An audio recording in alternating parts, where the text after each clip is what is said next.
Hey, it's Jerry from the Neutral Corner. We're here with Nicole from the New York Fire Department. FDNY, yeah. FDNY. Amazing. Thank you. You got some really good skill. Thank How long you. have you been boxing? I've been boxing now since 2017. Yeah. What got you into boxing? I like beating people up. Yeah, I'm very careful over here. Yeah, my dad boxed. He did the Daily News Golden Gloves in New York. Yep. So I used to go to the gym with him. Played a lot of sports, multi-sport athlete as a kid. After college, I wasn't competing anymore. Started going to a boxing gym. They said, you got to do Golden Gloves. So I went and did that tournament.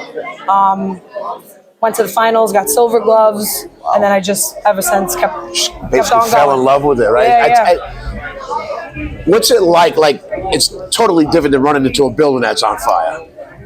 Yeah. So my question to you would be, how has boxing helped you in your everyday life?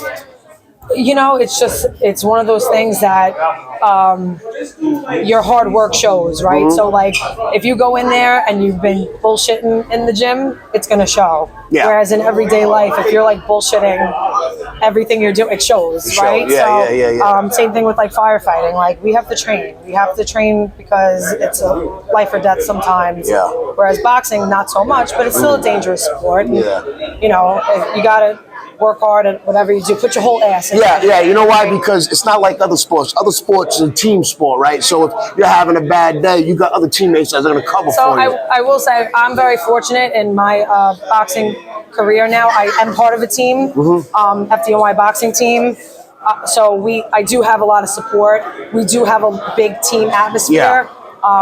So I do kind of have that team mentality. Yeah. So what I'm saying is, if you're out there with a basketball team, you got 5, 6 guys out on the court, you know what I mean, and you're not having the greatest of the day, you're kind of sheltered by them. Yeah. But in the boxing ring, it's only you out there. Yeah. So if you ain't putting in the work, it's going to show, right? Absolutely. You know what I mean? Yeah. Once that bell rings, you're in there on your own. But if you have a good corner, which I have a great corner, and you got your team with you in a way, but yes, you have to put on the performance by yourself. So in New York, are you training in the boxing gym? Yeah, we train out of Victory Boxing. It's in Hell's Kitchen. Wow, that's where I'm training out of. Wow. Thank you so much for taking the time to talk with me. Thanks for talking to me, Nicole. I mean, I've seen a lot of skill in there. She was a little bit more of a brawler in boxing. So styles make fights. What I'm saying, you know what I mean? And I think you did amazing. I was very impressed. Thank you. Impressive. So I want to thank you for taking the time out to sit with us on a Neutral Corner. Thank you. And hopefully down the road we'll see you again and we'll have you back on. Thank you so much. Thank you. Nice to meet you.